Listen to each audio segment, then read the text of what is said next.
Good morning प्यारे बच्चों। जैसा कि आप सभी देख रहे हैं हमारा YouTube channel Arya school Hamirwas, जिसमें मैं फिरोज खान आपको 12th इंग्लिश में अब तक मैंने आपको लगभग 5 पॉइंट्स करवा दी हैं। नेक्स्ट टॉपिक की तरफ बढ़ते हुए हम राइटिंग में चलेंगे। राइटिंग में हम आज फर्स्ट टॉपिक करेंगे नोटिस। ठीक है, नोटिस करेंगे। नोटिस का मतलब क्या होता है? सूचना होता है। क्या होता है? सूचना। नोटिस किसे कहते हैं? किसी भी प्रकार की सूचना को या कोई घोषणा होती है उसे हम नोटिस के रूप में रख सकते हैं। एनी अनाउंसमेंट या फिर any information to be delivered a couple of members, यानी बहुत बड़ी संख्या में लोगों के सामने अगर प्रस्तुत करना हो तो हम इसका थोड़ा सा डेफिनेशन देख लेंगे। नोटिस क्या होता है?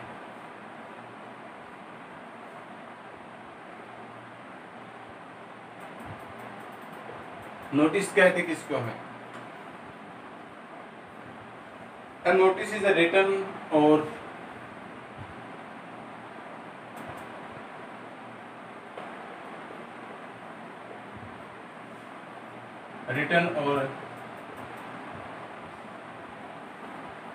printed announcement. Written or printed announcement.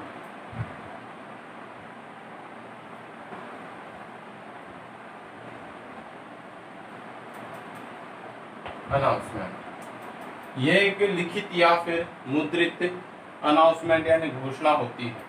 Notice लिखने का मतलब सूचना देने का उद्देश्य क्या होता है?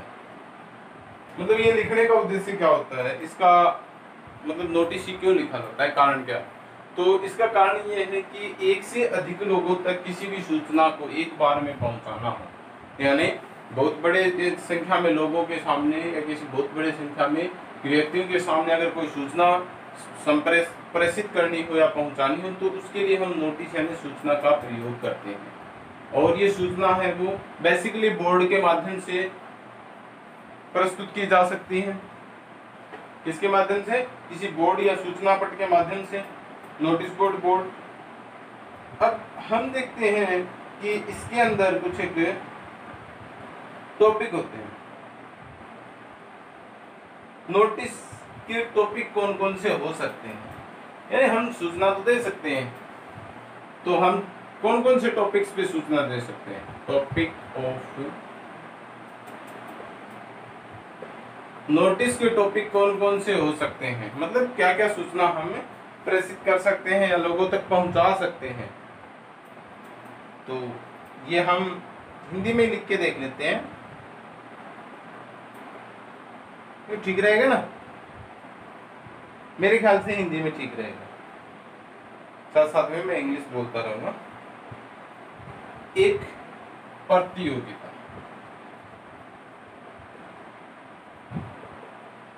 प्रतियोगिताओं की सूचना, भ्रमण की सूचना, यानी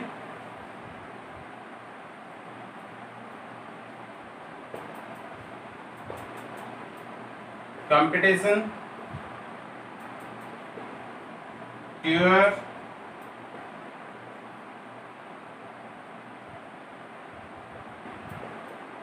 आयोजन की सूचना। आयोजन किसी भी प्रकार का हो सकता है, धार्मिक, शैक्षणिक या फिर राजनीतिक, किसी भी प्रकार का कोई भी आयोजन हो सकता है। धार्मिक आयोजन हो सकते हैं, शैक्षणिक आयोजन हो सकते हैं, या क्या हो सकते हैं? कोई उद्घाटन हो सकता है किसी का, तो उसके लिए भी क्या लिखा जाता है?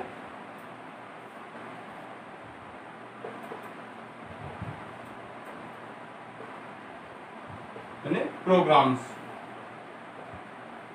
ठीक है, उसके बाद खोया पाया से संबंधित, खोया या पाया की सूचना, मतलब कोई वस्तु खो गई या मिल गई उसकी सूचना, यानी lost and found,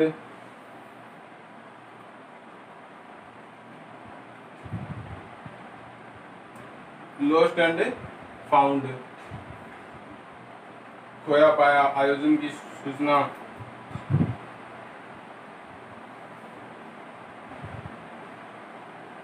प्रदर्शनी की सूचना। प्रदर्शनी किसे कहते पता है?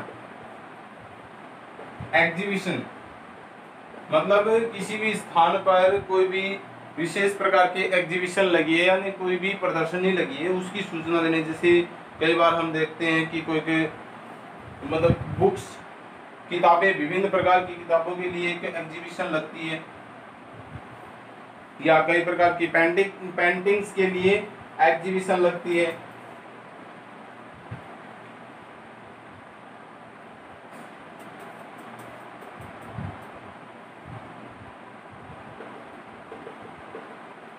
एग्जीबिशन, कैंप,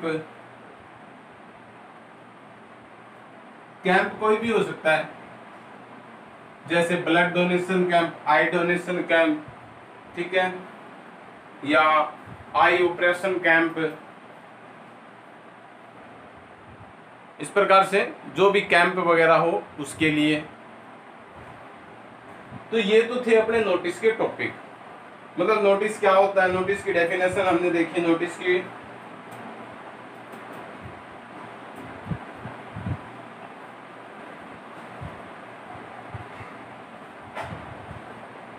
और इसमें एक टॉपिक और लिख सकते हैं, सार्वजनिक कार्यक्रम।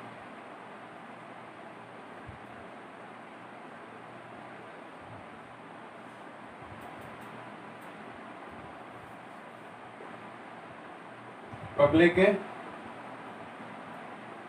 प्रोग्राम, यानी जो भी कार्यक्रम, सार्वजनिक कार्यक्रम होते हैं, उनकी सभी की सूचना है वो किसके द्वारा, नोटिस के द्वारा हम दे सकते हैं। अब हमने दो चीजें देखी है नोटिस में। सबसे पहले नोटिस में इसकी डेफिनेशन देखिए। क्या देखिए? नोटिस की डेफिनेशन। नोटिस क्या है? नोटिस एक लिखित और मुद्रित घोषणा है या सूचना है। इसके विभिन्न टॉपिक हो सकते हैं, जैसे कंपटीशन के लिए हम सूचना प्रेषित कर सकते हैं, तो प्रतियोगिताओं की सूचना, भ्रमण की सूचना, आयोजन की सूचना, खोया या पाया, यानी किसी वस्तु के खोने या पाने पे, मिलने पे किसी को सूचना देना, प्रदर्शनी की सूचना, कैंप, सार्वजनिक कार्यक्रम इत्यादि। ये सभी क्या है? इसके विशेष टॉपिक हैं। इसके नोटिस के विशेष टॉपिक हैं। आगे बढ़ते हुए हम देखते हैं, इसके ये तो हो गए महत्वपूर्ण, ये टॉपिक हो गए कि इस टॉपिक पे हम लिख सकते हैं। अब ये देखेंगे कि इसमें हमें ध्यान रखने योग्य बातें क्या होती हैं। ठीक है, नोटिस में रखने वाले या ध्यान में रखने योग्य बातें क्या होती है, इम्पोर्टेंस बोल सकते हैं, इम्पोर्टेंट,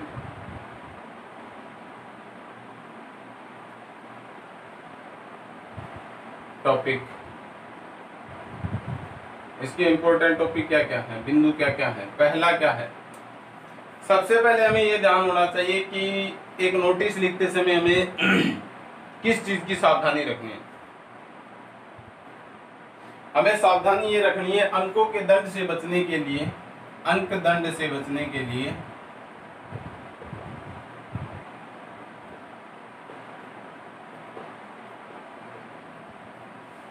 शब्द सीमा का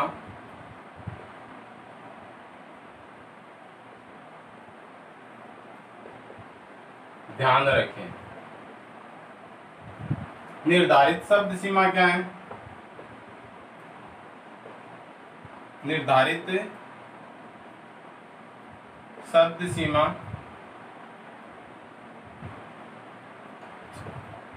15 वर्ड्स है, यानी 50 शब्द हैं। क्या होता है कि सबसे महत्वपूर्ण बात या सबसे जो ध्यान रखने योग्य बात है या महत्वपूर्ण टॉपिक क्या है हमें ध्यान रखने योग्य, कि हमें ये ध्यान रखना है कि अंक दंड से बचने के लिए, अंक दंड का मतलब अंकों को कटने से बचने के लिए या नंबर का कटे उसको बचाने के लिए हमें क्या करना है, क्या ध्यान रखना है। पहली बात ये होती है कि शब्द सीमा का हमें बिल्कुल से ध्यान रखना है। शब्द सीमा हमारी कितनी होनी चाहिए, 50 वर्ड्स ही होनी चाहिए। ओनली कितनी होनी चाहिए, 50 वर्ड्स होने चाहिए, ठीक है। उसके बाद दूसरी जो महत्वपूर्ण बात है वो क्या है, दूसरी ये है कि किसी भी जानकारी को, किसी भी सूचना को, किसी भी जानकारी को, किसी भी सूचना को दोहराया न जाए। मतलब लिखते समय ये ध्यान रखना है कि एक बात जो बोल दी, एक सूचना प्रदान कर दी, उसे दोहराया न जाए। अगली महत्वपूर्ण बात क्या है, टॉपिक अगला क्या है महत्वपूर्ण, नोटिस को हमेशा बॉक्स में रखें। ये कैसे रखना है वो मैं आपको जब इसका फॉर्मेट बताऊंगा तो बता दूंगा, लेकिन ये ध्यान रखना है कि नोटिस जब लिखेंगे तो पूरी सूचना एक बॉक्स के अंदर लिखनी है।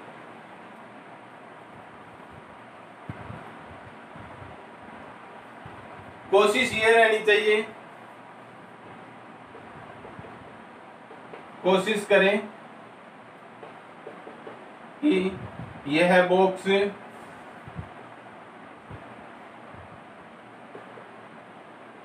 पेंसिल से बना हो। यानी बॉक्स है वो बनाते समय क्या ध्यान रखिए, कोशिश ये रखनी चाहिए हमें कि वो बॉक्स किससे बनाए, पेंसिल से बनाए। नोटिस हमेशा छोटा है,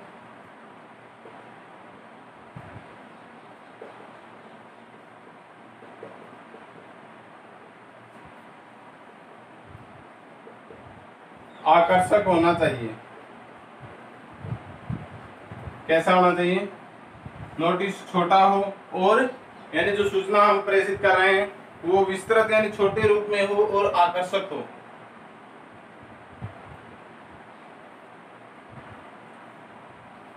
जो वर्ड लिखते हैं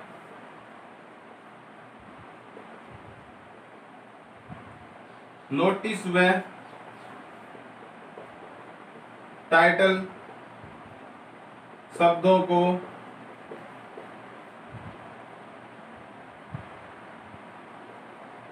हाईलाइट रखें, इन्हें बोल्ड या अंडरलाइन किया जा सकता है।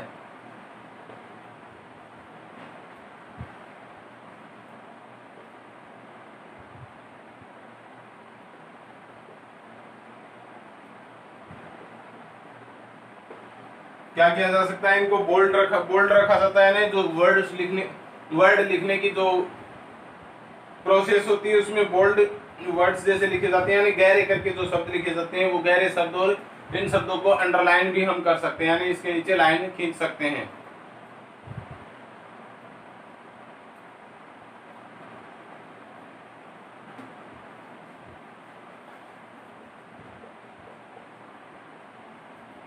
पर्सन जिस बारे में दिया है उसी का विवरण नोटिस में रखें। कोई भी काल्पनिक तथ्य न लिखें। यानी जिस किसी विषय वस्तु के बारे में या जिस किसी भी प्रोग्राम या कंपटीशन या किसी भी तरीके की स्थिति के बारे में अगर नोटिस में क्वेश्चन में दिया गया है तो नोटिस लिखते समय हमें उसी सूचना का विवरण रखना है, न कि कोई काल्पनिक तथ्य लिखें। कोई काल्पनिक तथ्य बिल्कुल नहीं लिखना चाहिए।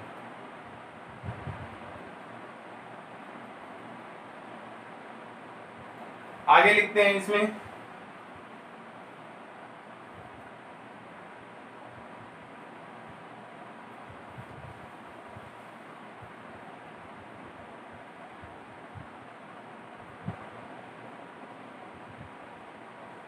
तथ्य स्पष्ट एवं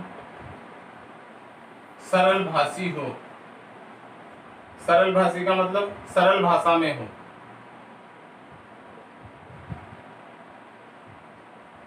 व्यक्तिगत सूचनाओं का प्रयोग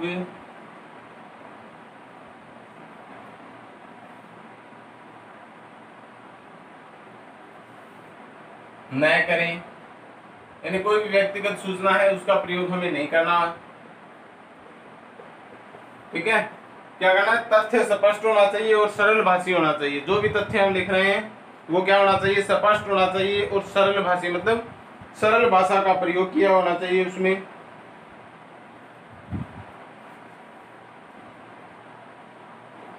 नोटिस में 5 WH वर्ड का जवाब होना चाहिए।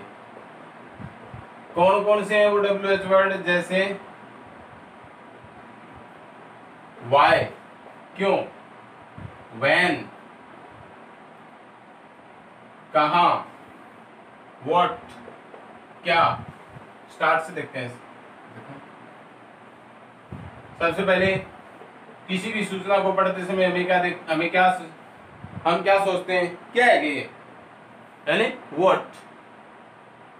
फिर उसके बाद हमारे मन में एक सवाल और उत्पन्न होता है, क्यों है। व्हाट के बाद वाई, क्या है, क्यों है। उसके बाद कहाँ है, कब है और कैसे है। ठीक है, कब, क्यों, कहाँ, सॉरी हाउ, कैसे, मतलब नहीं हो सकता। किसी के हाव भाव पूछने के लिए वर्ड होता है हु मतलब कौन। क्या, क्यों, कब, कैसे, क्या, क्यों, कहाँ, कब और कौन, यानी क्या कर रहे हैं, क्यों कर रहे हैं, कहाँ पर कर रहे हैं, कब कर रहे हैं और कौन कर रहे हैं। ये सारी जानकारी हमें उस नोटिस के अंदर मिल जानी चाहिए। अगर ये सारी जानकारी हमें मिलती है तो अपना नोटिस है वो व्यवस्थित है। Is that clear? Very good. अब आगे बढ़ते हुए हम देखेंगे सबसे पहले नोटिस का फॉर्मेट।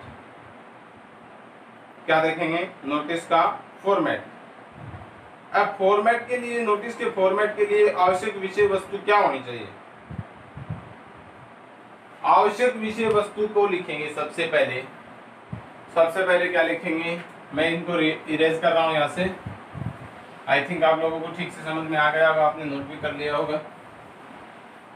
और वैसे तो आजकल बच्चे ज्यादा माइंडेड होते हैं तो माइंड में ही नोट कर लेते हैं। सर हमने तो लिख लिया, कहाँ लिख दिया? माइंड में लिख दिया। अरे दिखा सर, दिखता थोड़ी ना है ना।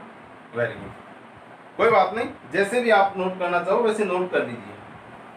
ठीक है, अब हम आगे बढ़ते हुए देखते हैं नोटिस की विषय वस्तु, यानी नोटिस लिखते समय हमें क्या क्या विषय वस्तु ध्यान में होनी चाहिए वो ध्यान रखेंगे। नोटिस की विषय वस्तु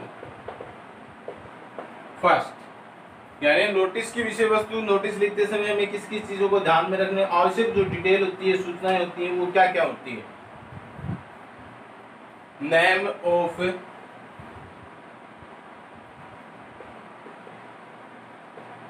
issuing agency as school, office, factory, यानी नेम ऑफ इश्यूइंग एजेंसी, जो एजेंसी इश्यू करने वाली एजेंसी है या इस नोटिस को छापने वाली एजेंसी है उसका नाम, जिससे वो स्कूल हो सकता है, ऑफिस हो सकता है, फैक्ट्री हो सकता है। डेट ऑफ इश्यू, उसके बाद क्या आता है? डेट ऑफ इश्यूइंग या फिर रिलीज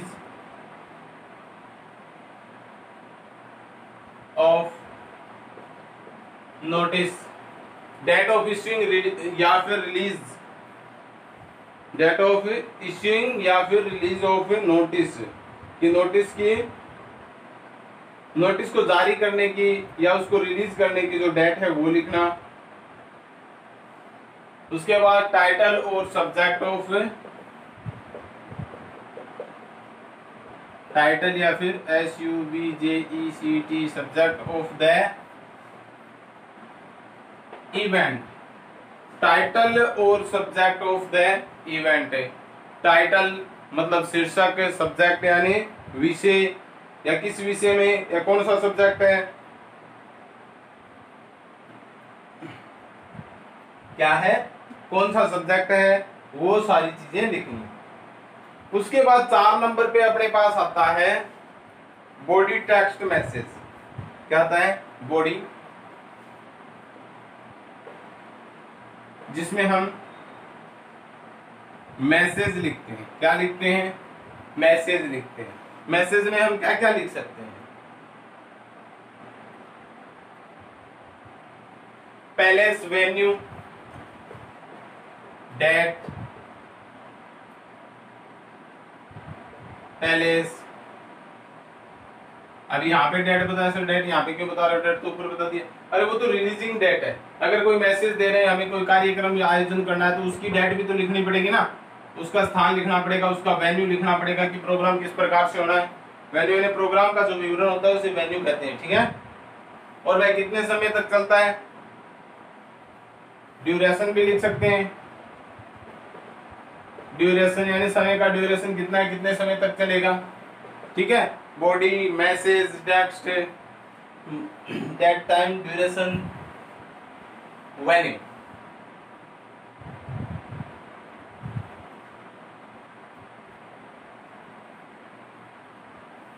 इसके बाद लास्ट में जो आता है वो क्या आता है? Name and signature of authorised person. क्या आता है? नेम एंड सिग्नेचर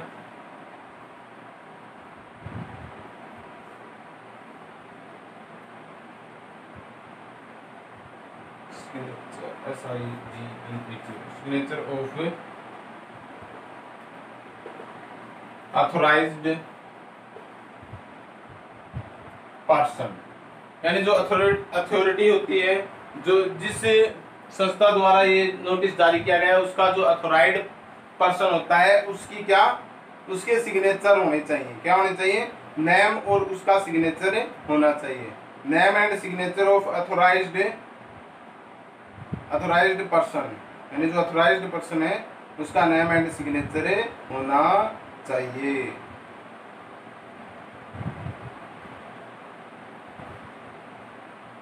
अब हम इसका एक फॉर्मेट देखेंगे कि नोटिस लिखते समय हमारा फॉर्मेट क्या होगा, ठीक है।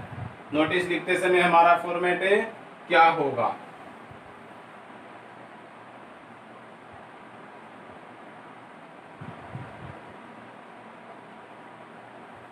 प्रारूप, यानी जो भी नोटिस लिख रहे हैं उसका प्रारूप क्या होगा, ठीक है ना भाई। कोई भी चीज, कोई भी कार्य करते हैं, उससे पहले हमारी एक योजना होती है, और उस योजना का हम क्या है, कोई तो व्यवस्थित रूप से लिखित में, या कोई अपने माइंड के माध्यम से जो याद रख सकता है, उस प्रकार से उसका एक पूर्व में ब्यौरा तैयार करता है। और जिस प्रकार से हम एक मकान बनाते हैं या कोई भी कंस्ट्रक्शन का कार्य करते हैं, तो उस कंस्ट्रक्शन के कार्य में क्या होता है, सबसे पहले उसका नक्शा तैयार किया जाता है, यानी फॉर्मेट बनाया जाता है, फॉर्मेट तैयार किया जाता है, मैप तैयार किया जाता है। उसी प्रकार हम देखते हैं नोटिस को जब हम लिखेंगे, तो नोटिस को लिखने का तरीका समझने के लिए सबसे पहले हमें क्या ध्यान रखना है? सबसे पहले हमें ध्यान रखना है कि इसको हम लिखें कैसे, ठीक है। लिखे कैसे? तो सबसे पहली बात यह है कि इसको एक बॉक्स में लिखना है। सबसे फर्स्ट जो टॉपिक आएगा वो क्या आएगा? ऊपर ही ऊपर आएगा, name of the issuing agency. Highlighted होना चाहिए ये, name of the ISSUINGAGENCY, agency, name of issuing agency. क्या है? Name of issuing agency. ठीक है, कोशिश ये रखें कि सेंटेंस राइटिंग का आधार क्या हो, ये लाइनिंग होनी चाहिए, मिडल से मिडल वाली लाइनिंग होनी चाहिए, यानी इधर भी जगह, राइट साइड में भी थोड़ी जगह रहनी चाहिए और लेफ्ट साइड में भी थोड़ी थोड़ी जगह छोड़ देनी चाहिए। ठीक है, व्यवस्थित दिखाई देने के लिए। उसके तुरंत बाद नेम आएगा नोटिस। इसको हमें पूरे को कैपिटल वर्ड में लिखना है।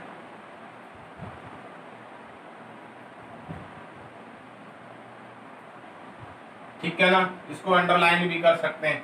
बताया ना कि नोटिस और टाइटल दोनों हाईलाइटेड होने चाहिए। ठीक है ना, क्या होने चाहिए? हाईलाइटेड होने चाहिए, या अंडरलाइन भी कर सकते हैं इसको नोटिस और टाइटल को, है ना। अब हम देखेंगे इसके बाद आएगा डेट। हम डेट यहां भी लिख सकते हैं, डेट ऑफ रिलीजिंग, और डेट यहां भी लिख सकते हैं। ठीक है, क्या लिखना है? डेट ऑफ इश्यूइंग या रिलीजिंग, रिलीजिंग या इश्यूइंग डेट लिख सकते हैं। इस साइड भी लिख सकते हैं, इस साइड भी लिख सकते हैं, कोई दिक्कत नहीं है। इसके बिल्कुल नीचे भी लिख सकते हैं। ठीक है ना। तो क्या करना है? डेट ऑफ रिलीजिंग और इश्यूइंग ऑफ नोटिस। उसके बाद आता है, क्या आता है? फोर्थ नंबर पे title, TITTLE,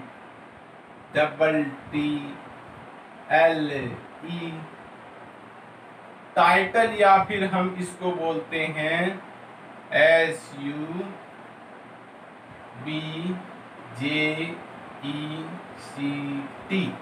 subject of event.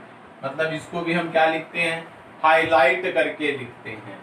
ठीक है ना, समझ में आया? ऊपर वाला नेम है वो भी हाईलाइटेड लिखना है, नोटिस भी हाईलाइटेड लिखना है, फिर टाइटल, सब्जेक्ट या टाइटल या फिर सब्जेक्ट ऑफ इवेंट भी हमें क्या करके लिखना है? हाईलाइट करके लिखना है। इसके बाद हमें लिखना है बॉडी मैसेज। क्या लिखना है? इसे हम बॉडी बोल देंगे या फिर मैसेज। क्या क्या होगा? Date, palace, duration,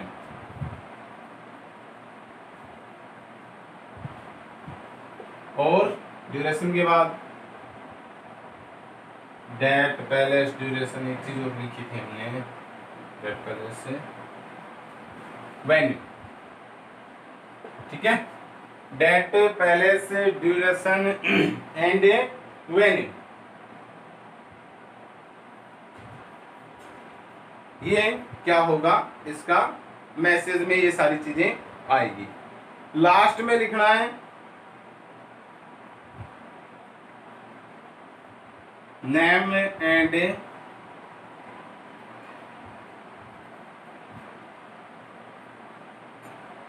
signature of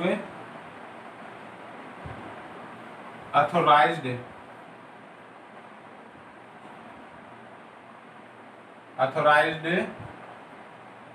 person. ठीक है, यहां पे क्या लिखना है? Name and authorised person, name and signature of authorised person. नाम और जो सिग्नेचर है वो किसका लिखना है? अथोराइज्ड पर्सन का, व्यक्ति का नाम और सिग्नेचर लिखना है। आई थिंक आपको ये समझ में आ गया होगा। आज मैंने आपको नोटिस के बारे में इंफॉर्मेशन दी है, बिल्कुल बेसिक इंफॉर्मेशन, इसको लिखने का तरीका, आवश्यक बिंदु, महत्वपूर्ण बिंदु, ये सारी बातें मैंने आपको आज बताई। कल इससे रिलेटेड मैं आपसे आपको दो एग्जाम्पल करवाऊंगा कि भाई किस प्रकार से हम नोटिस लिख सकते हैं। क्वेश्चन होगा ऊपर, क्वेश्चन के अकॉर्डिंग हम जिस प्रकार से हमने फॉर्मेट यूज किया है उस फॉर्मेट के आधार पे हम उसको आंसर लिखेंगे। ठीक है, तो ये आपका 4 नंबर का आता है। आज के लिए इतना काफी होगा।